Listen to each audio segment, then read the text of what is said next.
माँ को आंखें दिखाते हो, अल्लाह, बाप के सामने नर्राते हो। अल्लाह अल्लाह अल्लाह।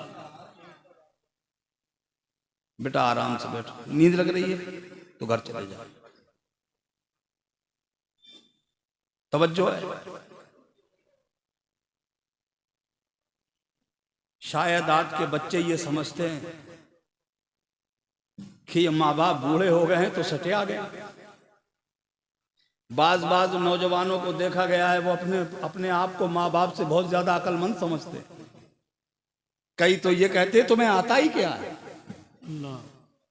अरे जालिम, जिनको तू नादान कह रहा है, जिन्हें तू बेवकूफ समझ रहा है, जिन्हें तू बददिमाग समझ रहा है, अरे सदका है इन्हीं का जो आज तेरा वजूद बाकी है।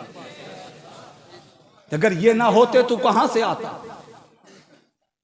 आज उन्हीं को, वो ही तुझे पागल दिख रहे हैं, वो तुझे कम अकल दिख रहे हैं, उन्हें कुछ आता ही नहीं है।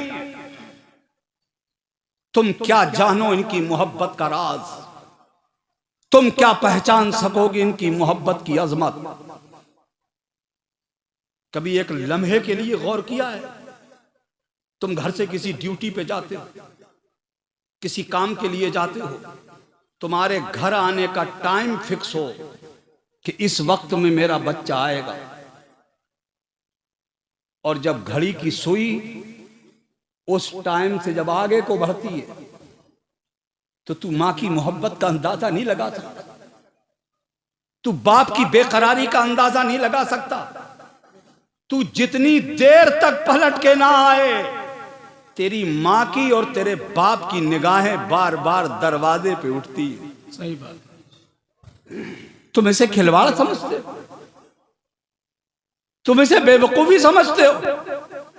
आज तो बाइकों का जमाना है, मोटरसाइकिलों का दौर है, हर घर में मोटरसाइकिल है। अगर घर में 4 चलाने वाले हैं तो 4 मोटरसाइकिलें। ये नौजवानों, कभी तुमने एहसास किया होगा कि तुम्हारे आंगन में खड़ी हुई मोटरसाइकिल, जब तुम उसके स्टीयरिंग पे हाथ रखते हो और तुम्हारी मां को यह एहसास हो जाए कि मेरा बच्चा कहीं जा रहा है, मेरा लाल कहीं जाने की कोशिश में है, तो मां के दिल की धड़कन बढ़ जाती है। और कभी कभी तो मां इतनी बेचैन हो जाती है, अपनी ममता को दबा नहीं सकती। मां तड़प के तुम्हारे पास आती है और अपने बच्चे के सामने गिड़गिड़ाती है, मां खुशामद करती है, मां ए मेरे लाल आराम से जाइयो, धीरे धीरे जाइयो, सुकून से जाइयो बेटा, कहती है ना। कभी हुआ है तुम्हारे साथ? तुम क्या करते हो? मां गिड़गिड़ा रही है तेरे सामने और तू मां को आंखें दिखाता है, गुर्राता है मां की तरफ, हौल फौल बकता है मां से। मां अपना कलेजा मसोस के रह जाती।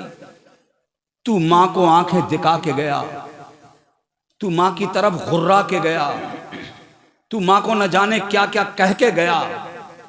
तू अभी घर से निकला ही था, 15 मिनट नहीं गुजरे, घर में खबर आ गई कि रोड पे हाथ पैर टूटे पड़े हैं। काश ए नौजवान, तेरी मां ने तुझसे बड़ी लजाजत से कहा था, तेरी मां ने तुझसे खुशामद करके कहा था मेरे लाल आराम से जाइयो, तो तुमने उनकी मोहब्बत का जवाब मोहब्बत से दिया होता और तुमने कहा होता मां परेशान मत हो, मैं आराम से जाऊंगा, सुकून से जाऊंगा, बस मां मेरे लिए दुआ करो। तू खुदा की कसम इतना कह देता तो तेरी मां का सीना चौड़ा हो जाता, तेरी मां के दिल से दुआ निकलती, ए अल्लाह मेरा बच्चा जा रहा है, मैं तुझे तेरी हिफाजत के हवाले कर रही हूं। अपने बच्चे से कहती जाओ बेटा, मेरी दुआ का साया तेरे सर पर है। ए नौजवान, जब तू मां की दुआ का साया लेके जाता, दुनिया की कोई ताकत तेरा बाल बीखा नहीं कर सकती थी। बेशक हक है। सुभान अल्लाह। तुम तुम क्या जानो इन माँ बाप की मोहब्बतों, तुम क्या पहचानो इनकी अजमतों को। इसलिए मेरे अजीजों, पहला पैगाम आज की इस महफिल मीलाद से आपकी खिदमत में, माँ बाप का एहतराम बाकी रखो, बाप को खुश रखो, माँ को राजी रखो। कई लोग हमसे कहने वाले मिलते हैं कि साहब हमारे माँ बाप तो ऐसे कर रहे हैं, हमारे माँ बाप ऐसे कर रहे हैं, हमारे माँ बाप ने सब एक ही को ही दे दिया, जमीन बेच के एक ही को दे दी, उसी को समझ रहे हैं, हमें समझ ही नहीं रहे हैं।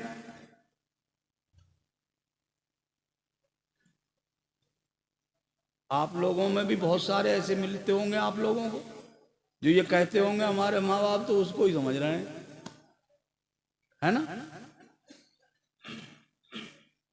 इसमें माँ बाप का कोई कसूर नहीं है। माँ बाप को एक फितरी ताकत मिलती है जी, एक फितरी मोहब्बत होती है। जिस माँ बाप को ये एहसास, उनका दिल ये एहसास कर ले कि मेरी फुला औलाद थोड़ी किसी भी हैसियत से कमजोर है, जी जी, तो माँ बाप के दिल का मैलान ये कुदरती तौर पर उसकी तरफ हो जाता है। जी जी, उसमें किसी को शिकवा करने की गुंजाइश नहीं है, नहीं सही, शिकायत करने की गुंजाइश नहीं है। और अगर ऐसे माँ बाप हैं समाज में जो अपनी दूसरी औलादों का हक, जा रहे हो भैया चच्चा चाय लेने जा रहे हैं, अच्छा बीड़ी पीने जाते हो, बात समझ आ रही है मेरी बातें समझ में आ रही हैं आपकी।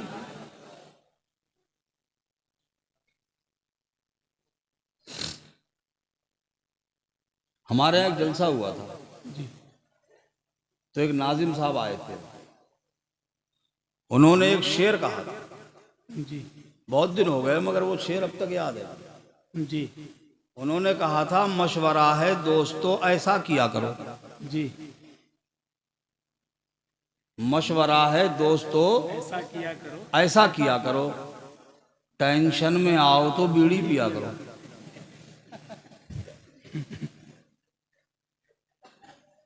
बात समझ आई।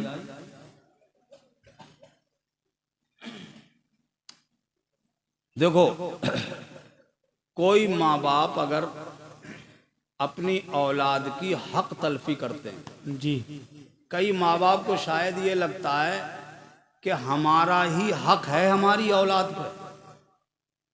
एक गलत फहमी निकाल दूं मैं माँ बापों की, जी, बहुत जो अच्छी उनके बात। दिमागों में बैठी है। जी जरूरी है हजरत, बहुत अच्छी बात, बहुत जैसे कई माँ बाप ये समझते हैं जी, कि हमारे ही हुकूक हैं हमारे बच्चों पे, वो हमारा हक अदा करें।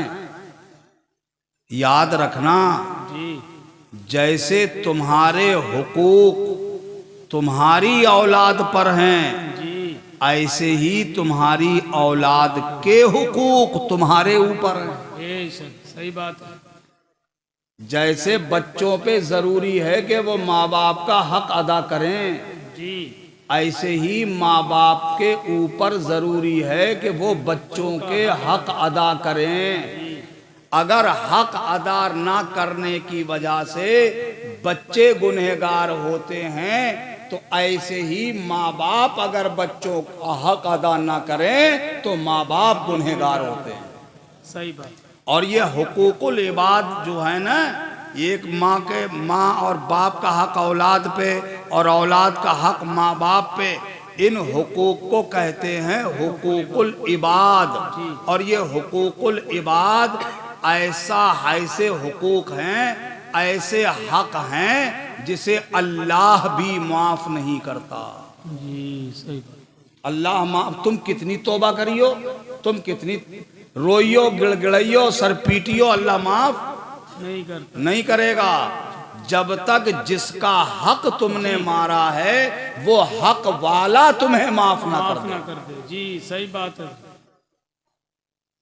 तो जैसे माँ बाप के हुकूक औलाद पे हैं, ऐसे ही औलाद के हुकूक भी माँ बाप पे हैं। अब 1 मिनट के लिए जरा बात निकल ही आई है तो मैं बता दूं। कई माँ बाप ये समझते होंगे औलाद का क्या हक है हम पे, तो सुन लो, 3 बड़े हक हैं जी, जिनकी जिम्मेदारी तुम्हारे कांधों पे है। नंबर 1, अल्लाह अगर तुम्हें साहिबे औलाद करे, अल्लाह तुम्हें औलाद अता फरमाए। अब औलाद में चाहे लड़की हो चाहे लड़का हो, या लड़का हो, ठीक है, चाहे लड़की हो चाहे लड़का हो, या लड़का हो, अल्लाह तुम्हें औलाद दे तो सबसे पहला हक उस औलाद का माँ बाप के ऊपर ये है कि उस बच्चे का अच्छा सा नाम रखो। जी, ये नहीं बच्चा बड़ा पैदा हुआ तो कहने लगे बड़े, मजले पैदा हो गया तो मजल हुआ,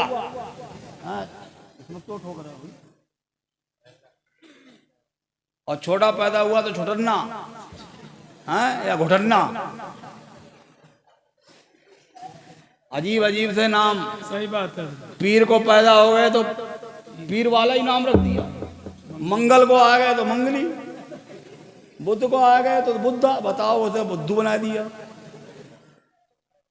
तो ये नाम रखने में भी एहतियात करो। ये हक है औलाद का कि उसका नाम अच्छा रखा जाए, उसका नाम जुमाना रखा जाए, सही बात है। उसका नाम शानदार रखा जाए, उसका नाम उम्दा रखा जाए। अब जरा हुजूर से पूछ लो, मेरे आका अल्लाह मुझे बच्चा दे रहा है, परवरदिगार मुझे औलाद दे रहा है, या रसूल अल्लाह आप बता दीजिए मैं अपने बच्चे का नाम क्या रखूं। तो मेरे हुजूर फरमाते हैं तुम उसका जुमाना नाम रखो, अच्छा सा नाम रखो, और बेहतर ये है कि तुम अपना बच्चे का नाम मेरे नाम पे रखो। सुभान अल्लाह, सुभान अल्लाह। यानी उसका नाम मोहम्मद रखो या अहमद रखो। जी, उसका नाम मोहम्मद रखो या अहमद रखो। अब इसको तो कई लोग समझेंगे यार मोहम्मद तो बहुत पुराना हो गया। अब तो चूंकि लोग नए नए ढूंढ रहे हैं। अच्छा, औरतें बहुत ढूंढ रही हैं जी। अब औरतें ढूंढ रही हैं कुरान में नाम। जी, कुरान में ढूंढ रही हैं नाम। जी, कुरान पहले तो उन्हें पढ़ना आता नहीं है ठीक से, सही बात है। और जो थोड़ा बहुत रे कर भी ले तो अगर लौंडिया पैदा हो गई, लड़की हो गई, तो बोले अनमता।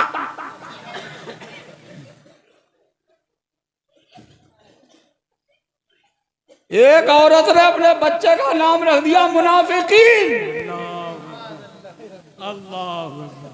अब बताओ,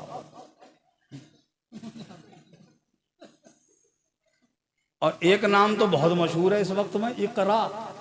जी हाँ, इकरा बहुत मशहूर है। अभी तो चलते होगा मोबाइलों में, क्या देखते होगे, बहुत आगे है वो।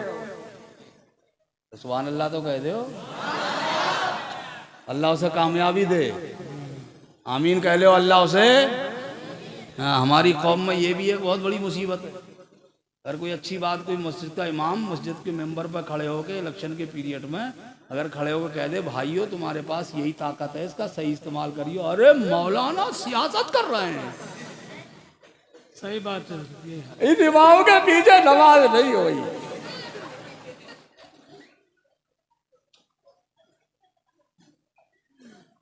ऐसा फतवा ठोकेगा कि बेचारे इमाम की इमामत ही खतरे में पड़ जाए।